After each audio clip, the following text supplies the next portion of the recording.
Welcome back to the channel, and today we got to be talking about Kylian Mbappe. He has transferred over to Real Madrid. Yes, Real Madrid have finally completed this long-awaited saga, and there's plenty to talk about, especially as a Barca fan. So let's get into it. But a subscribe, like, comment if you haven't done. Support the channel. Come on, guys, road to 100 subs. That's what we're trying to do.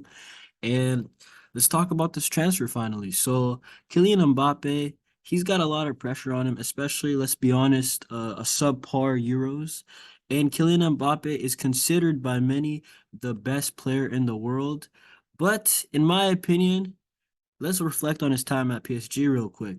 At PSG, Kylian Mbappe did not technically deliver the Champions League. Although, yes, individually, his stats are insane, and he developed into, well, without doubt, probably a top five player at worst, most likely at least a top three player in the world. And he's a superstar, but he didn't actually get the job done for what PSG is wanting, what they've splashed cash on. And Kylian Mbappe, I feel like he's completely changed as a player, you know? Um, he's had amazing teammates is my next point. So this is not like you're playing at Borussia Dortmund where Holland couldn't win the Champions League with Dortmund. This guy's played with Neymar, Messi, Di Maria, Cavani, Verratti, a bunch of guys, even Donnarumma and like a little bit of an old Ramos, his boy Hakimi. He's got a bunch of talent surrounding him, and they still haven't got the job done. And Kylian Mbappe, especially for him, he's young and he's in his prime. He should be the guy delivering the business, and he still hasn't yet. So him going to PSG doesn't guarantee a Champions League for Real Madrid, is my point. And obviously, you're going to be like, well, Real Madrid's the perfect club to do that, right? But also, Kylian Mbappe's got a crazy ego. So it's going to be like an ego check, a reality check going to Real Madrid for Kylian Mbappe, who's, he's had his fair share of issues with Thomas Tuchel, with getting subbed out even this season. Some of the facial expressions with Luis Enrique, even though he did make up with him.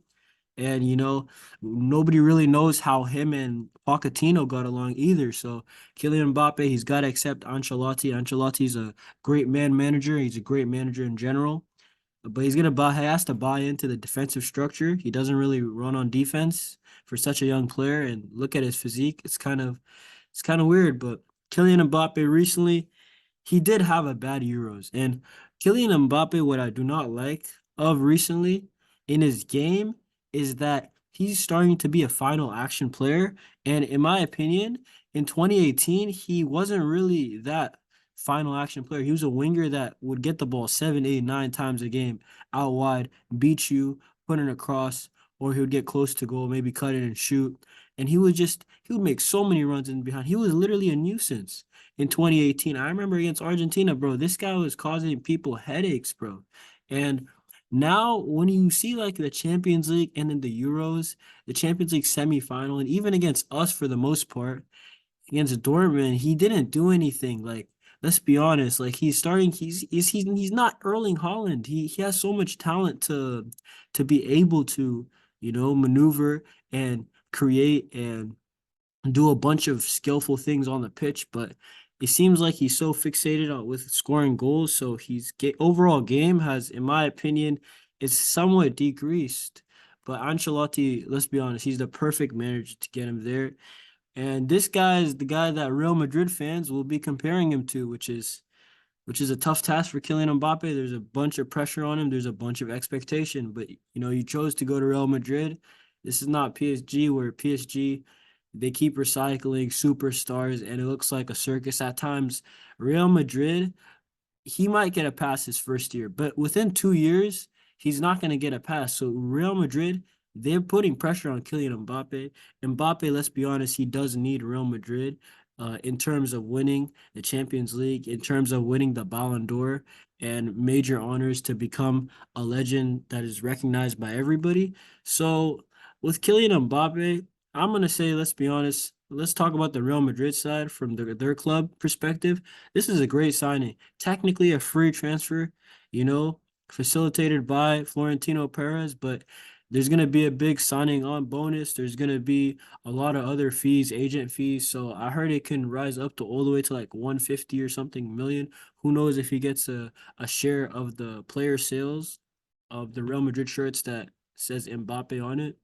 But for Real Madrid, it's a A+ signing, let's be honest. But I'm not gonna lie. Let's stop talking about Real Madrid, man. I'm a Barca fan, you know.